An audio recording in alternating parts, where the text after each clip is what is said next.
Hey Koenig, everyone here, back with another Short Stories Wednesday for you today. Our first two stories are from the RPG Horror Stories subreddit, with the third story being user submitted from our Discord server. Anyhow, I won't spoil any more, so with that all said, let's roll for initiative and begin the stories.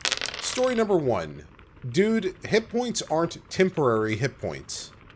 So I was playing with my group not long ago, and the DM had an NPC provide us with a hero's feast. The trouble started when a player asked how he should track the HP, and since I literally just looked up the spell, I informed him that the spell has any affected by it add 2d10 to their maximum HP and then gain the same amount. The DM stepped in during my explanation and said to track it in our temporary HP. So I asked, what would we do if we gained any actual temporary HP, as my class has several ways of doing so. His reply was that it was temporary HP and should be replaced by whatever amount another effect grants us per the temporary HP rules. I attempted to explain the issue with that, and he puts his foot down and said I could leave if I disagreed.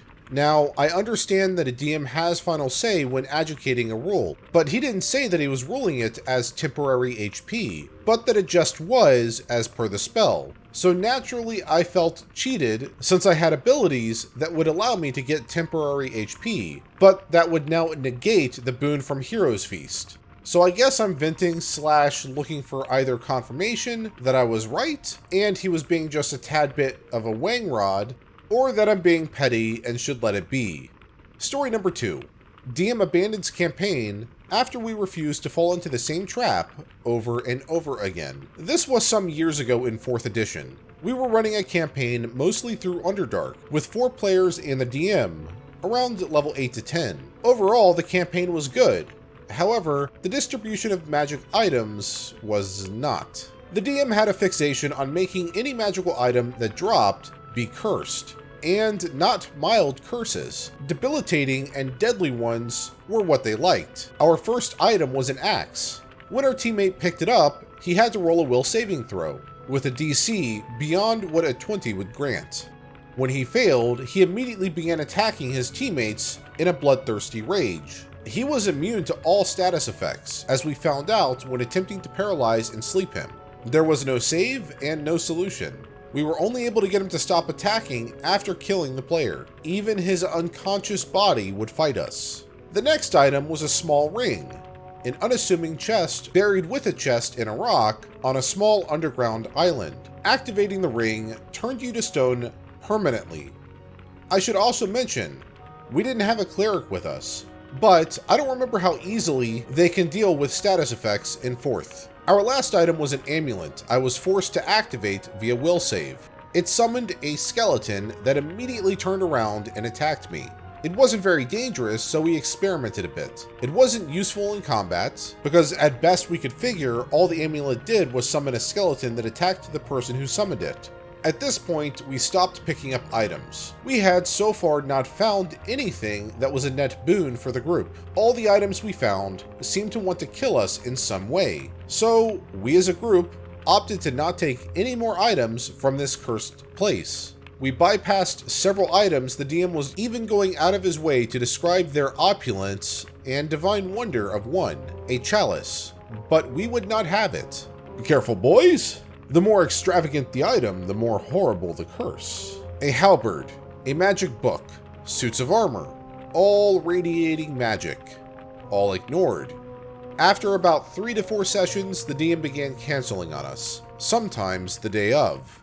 After a month, we began asking about the campaign. He informed us that he would no longer be DMing for us because none of us were interested in the world he had crafted, despite the fact we enjoyed everything besides the cursed items, was not good enough. By passing on his cursed items, and he did eventually admit all the other items were absolutely cursed, he couldn't help but share a couple. We were obviously not interested in anything about his campaign, and he stopped running it. Even now, when I share details about the campaign I am currently running, he always feels I could spice it up with a couple of cursed items for my players, like the two-handed axe that fuses with your hands, so you can do nothing with them besides hack and chop. Story 3, The Beginnings of Lockus, Bulilug. submitted by user Braxter on our Discord server.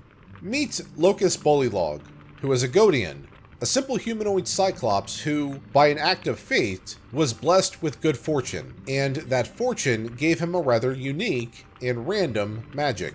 The magic of the gambler. Before that fateful event, he was what he always was, a Godian, a gentleman, a merchant, and a businessman, albeit not a very bright one.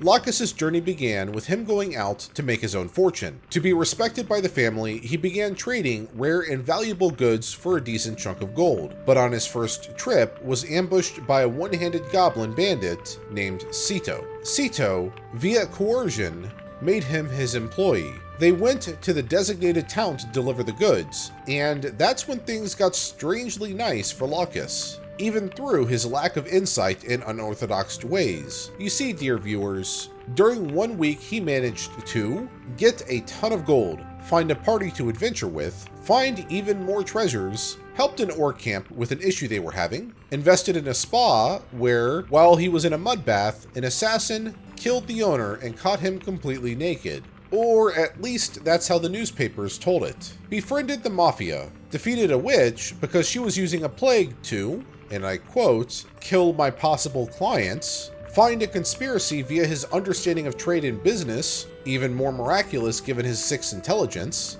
became the manager and sponsor of the party's bard, and finally got into an adventure. All this through simple diplomacy and roleplay, with the dumbest plans you could think of from a 110 kilogram cyclops with elephant feet capable of doing backflips and who is obsessed with money. His next plan is to use his newfound fame and fortune to make a move that should elevate him to one of the richest individuals in the region. Oh yeah, and he's only level 4.